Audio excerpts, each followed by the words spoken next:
Hey everyone, how are you? This is my big announcement. I'm sure you can see by the title. I am officially a licensed manicurist by the state of California, Cosmo and Barbering, such and such. Let me grab my license. Okay, I'm gonna hold it back here. Personal info, but that is me. So, as you can see, manicurist. Let's see, what is the official name? Board of Barbering and Cosmetology. So, very exciting, and I'm just going to talk to you about my experience. So, if you're not interested in hearing about that, see you later. Otherwise, yeah, so it is I'm in California, and you have to go to like one of the very few locations to take this exam. So I went to Glendale, and that is like a good hour away. So I chose to get a hotel room the night before for my sanity, to help with my stress level, to ensure that I would get there on time. Because an hour away, like, you're gonna hit some traffic because it's like right up into LA, really. So I stayed at an Econo Lodge. Anyway, so at the hotel, I used that time to practice on the doll hand. I was lucky enough that one of my friends from class, she gave me her doll hand because she had already taken the test. And she bought a new one, so it was nice and clean. And so I used my doll hand to practice in the hotel room that night and get a little more studying in. And then I was able to get there super duper on time. And yeah, the building's really old, but you go in, you park, it's $7 to park. And you go up to the 4th floor and you check in, and they have you sit in the waiting room until they're ready to bring you in. They verify your information and they take your picture first. And I knew they were going to take my picture first because, like I said, one of my friends already took the exam. So I don't like pictures where my hair's up, but I was like, you know what, Rose, don't worry about that. Don't think about that. That's not important. You don't have to be fussing with your hair later because you have to wear it up for, well, it's wise to wear it up for the exam. The first part of the exam was my theory test, and that is, they take you into a room, they put you at a computer, and it is multiple choice, which is great. Every exam is different, you know what I mean? Like, not everybody's getting the same exact exam. So my exam was 110 questions, and they gave me 2 hours to do it. And I was very confident in my in how I was doing with that part of the exam. There was, like, I'd say no more than 10 questions that I wasn't positive about. So, and it also allowed you to go back and change your answers if you wanted to. So there was just a couple that I went back to because I was like, I don't know, if I read it again later, maybe it'll click differently. So I did that, and I finished. I had 45 minutes left over, so obviously I passed. That's the thing, they don't tell you your score, your grade, if you pass everything. They only tell you if you didn't pass. And so to pass, you have to get a 75 or higher. Yeah, so I did that, and then they give you a little slip of paper because the room's like quiet. So they give you a slip of paper telling you what you're doing next. So it says, take a break, return at 12:40, bring your kit, pencil, your ID.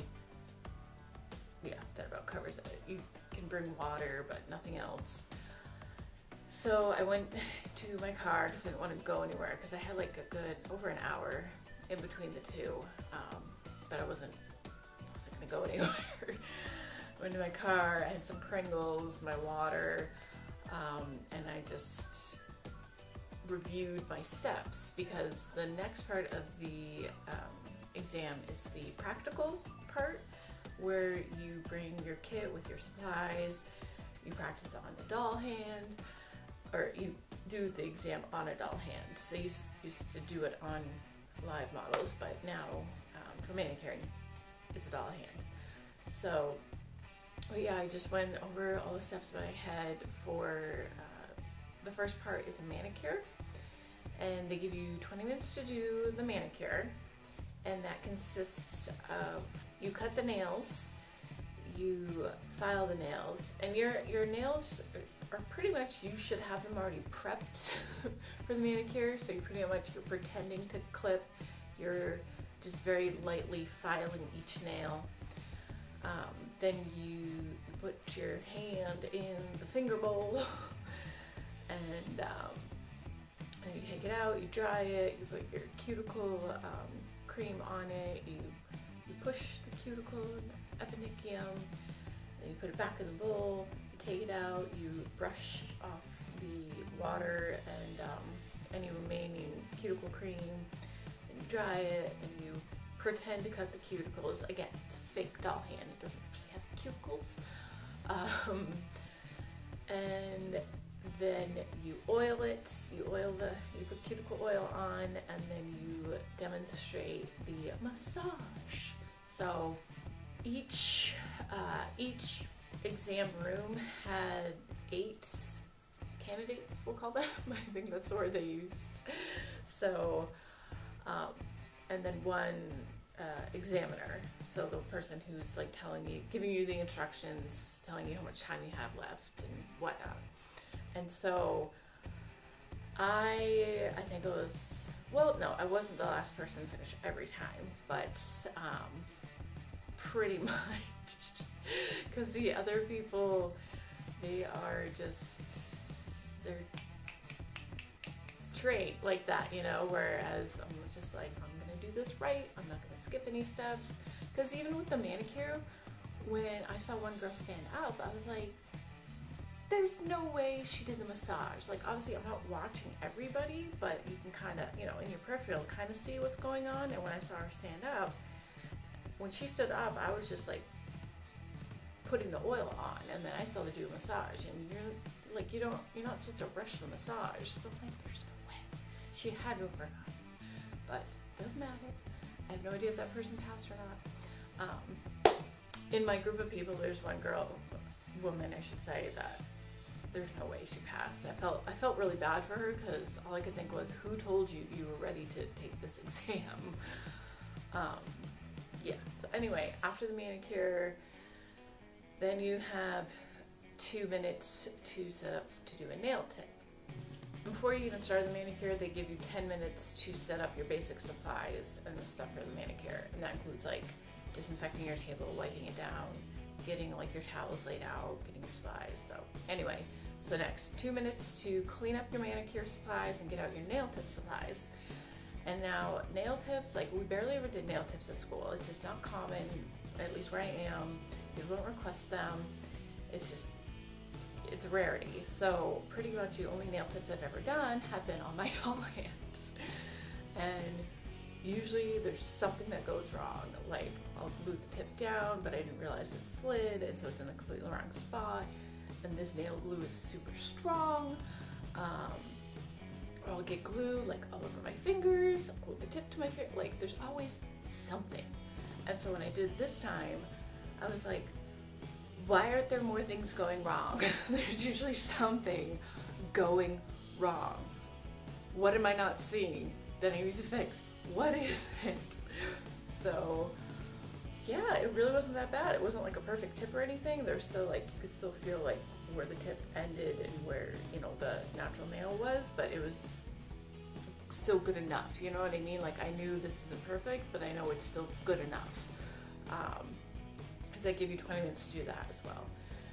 And then again, 2 minutes to get out the supplies for the next one, which is the sculpted nail and acrylic nail. So you quickly, you know, just get your stuff out of the way, put your new stuff on, and 20 minutes. And so with the sculpted nail, you have to use the nail forms. Some of you may not be familiar with nail forms, but these are stickers that you put like flush under the nail, and then that's what you build the acrylic on top of. And you have to use an odorless product for states. Odorless products dry so much slower than the regular smelly kinds. So last weekend I offered free nail services to friends, and I managed to get 2 people to come so I could practice doing acrylics on them with the odorless stuff.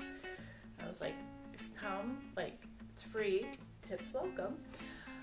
But I will be using odorless, you know, I'm just going to use one color, then I'll gladly paint them with regular polish or gel polish, whatever you want. But you need to, you know, and I was like, I'm picking the length, I'm picking the shape. Again, free service. So there was almost a catastrophe where I went to take the nail form off, and part of the acrylic was like starting to crack, so I was like, oh crap. So I put the form back on, left it there. I took my brush, I wiped it on the paper towel to try and get any excess moisture off, and then I just kind of brushed the acrylic in hopes that I get some kind of moisture off of it. Sanitized my hands while I waited. That's like the number one thing they really emphasize to anybody who's about to take the practical exam is sanitize, sanitize, sanitize. Like, you sanitize your hand before every procedure and your doll hands. If you put something in the trash, sanitize your hands.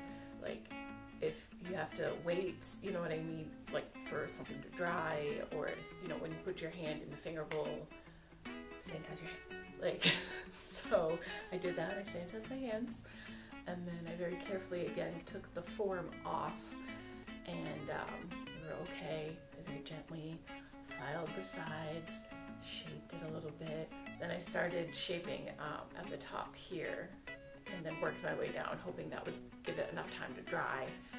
And it's crazy, like, it's such a different product, and so you get like all this like stuff coming off of it, and you just gotta like, you take your little buffer and you file, you know, buff to try and get the layer of not dry crap off. And yeah, just kind of shape it and smooth it the best you can. That's something that's like, I knew, like, use all your time to make it look as good as you can. Quickly oiled it, put my hand down. And then again, another 2 minutes, and you put that as much as the supplies away that you can, but don't really waste your time putting the supplies away, because it's not, they don't dock you for leaving supplies on your tables. But you gotta get out your new supplies. So the next thing was just to polish. So you need your base coat, your top coat, and a red polish. It has to be red for state board. So I got those out, and they give you 10 minutes to polish the hand. Base coat, 2 coats, polish, and a top coat. And that 10 minutes, it just flies. It flies, because you're trying to do a nice job, because you don't want to have to go back in and use like acetone to clean up any, you know, mistakes you made. It just flies, and it really was not that great job. You know, there's just things that was not a good, you know, I like to make sure that I do a good job, and when I'm timed, and I just, anyway, clearly it was still good enough. So yeah, and then they're like, okay, 2 minutes to clean up, and so you pretty much just like throw all your stuff back in your kits. They want you to put your table away and the stool, and they're like, yep, exit that way. It's like, so I walked out of there thinking, there's no way I didn't pass. Like, I know I wasn't perfect, but I knew like I still did a good job, you know. And again, I would love to know what my actual score was. It is a very subjective thing, obviously, because each examiner is going to look at you differently. But yeah, so I walked out of there feeling really confident. And so we all filed back into the waiting room, which are 46 people, by the way. So they break you up into different exam rooms, because obviously, you know, that's too many people for one examiner to watch. So there's 46 of us. So we're sitting there, and then I was like, wait, I think they said that we can go put our stuff away in our car. So instead of just hanging around, I put my stuff away in my car, and then I went back up. It was like a good hour after we finished the practical exam. It was still another good hour before they came back to us with the results. But I can understand that because there's 46 people. And so they have to process all that information. And then because they print, because they print your license right there and give it to you on the spot. So I understand why it can take so long. But yeah, like, you know, the guy is calling everybody's name one by one. And I'm like, there's no way I didn't pass. I'm like, I had to pass. There's no way I didn't pass. Obviously, this is all in my head. He's calling all these names, and the room's getting smaller and smaller. I'm like, no, seriously, there's no way. And then he's like, Rose Margaret, my last name. Yes, my middle name is Margaret. So I just jumped up and like, I'm gonna go sign here. So I sign and take your license and get out of there. So happy because nobody wants to do this twice. If you fail one part, if you fail the practical but not the, you know, the multiple choice test, then all you have to do is retake the practical. You have to reapply and pay again, which sucks. But I don't have to do that. So yeah, my next step forward is my friend is going to be putting me in her salon. She has a hair salon and she's putting me in there as the first and only manicurist. So I need to sort that out with her. I didn't want her to buy my table yet until I passed because I knew I would just feel so terrible had she like put that money up, and just I'd feel bad like you're giving me a job and I couldn't even pass the state exam, you know. So that's why I wanted to wait. I didn't really tell so many people that I was even taking my exam when I was, because it's too much pressure. I didn't want to have to tell people like, oh yeah, I didn't pass. So, but yeah, I'm gonna sort that out with her in the very near future, and hopefully build up some nice clientele. Obviously my friends, of course, but new clientele. That is why I have not been vlogging, because I needed to just focus on this, studying and preparing myself and practicing on people. And so I was like, I don't have the time to like vlog and edit that many videos. So that's why I haven't, because I know there have been a few requests for me to vlog again, and I would like to know how people feel about vlogs. Like, should I keep them on this channel? Because I kind of just want to focus on the one channel, if I'm going to be really honest. But I don't want people to get annoyed with vlogs. I always label them vlogs, just so you know. But they may not be daily. Maybe I'll do like the combined 3 days or whatever. Or maybe they'll just be vlog. Maybe I'll just actually upload the things that are more exciting than the days of me just being at home doing nothing. I don't know. But I have been talking a lot, so I'm gonna end this now. Just wanted to share my exciting news with you. So thank you so much for watching. Please subscribe. All of my social media links will be down below, along with my nail Facebook page. Go check that out and subscribe and whatnot. And I will see you again real soon. Goodbye. #fail. Totally didn't use my new lighting. Oops. I mean, it is daytime, but oops.